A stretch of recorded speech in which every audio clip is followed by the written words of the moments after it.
Ukrainian President Volodymyr Zelenskyy has warned the Russian leadership to end the war in Ukraine or risk becoming a target, suggesting Ukraine may go on the offensive against Russia.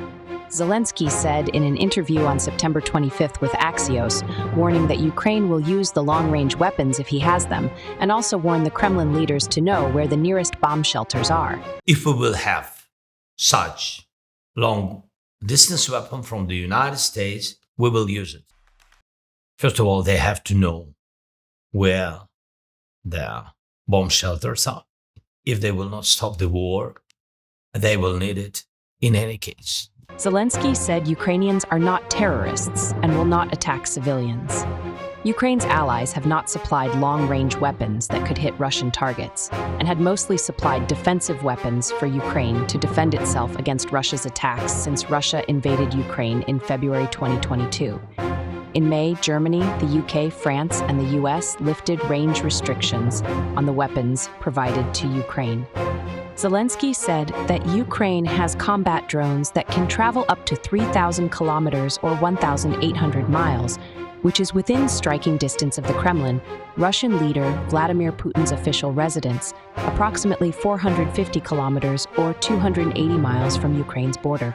Trump suggested in a press meeting with Zelenskyy at the UN Assembly 2025 that Ukraine could regain all of the land it has lost to Russia since 2014.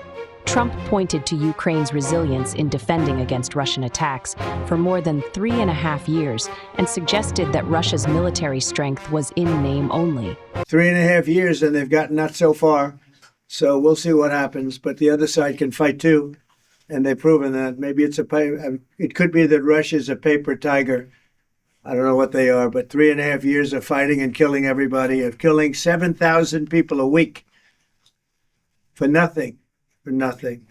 So it's a very sad situation. Trump's tough stance came after failing to get Putin to meet Zelenskyy for peace talks. Since he took office in November last year, Trump and his administration had been engaging in diplomacy and talks with Putin and Russian officials in efforts to broker a ceasefire in the Russia-Ukraine war. Trump also hosted Putin in Alaska on August 15th to persuade Putin to come to the negotiating table, suggesting a bilateral meeting for peace talks between Putin and Zelenskyy, and a trilateral meeting with the US after that. 3 days later, Trump hosted Zelenskyy and the European leaders on August 18th, where Zelenskyy agreed to meet Putin for peace talks. Putin has not agreed to the bilateral meeting with Zelenskyy. Attacks have intensified since Putin's meeting with Trump in Alaska.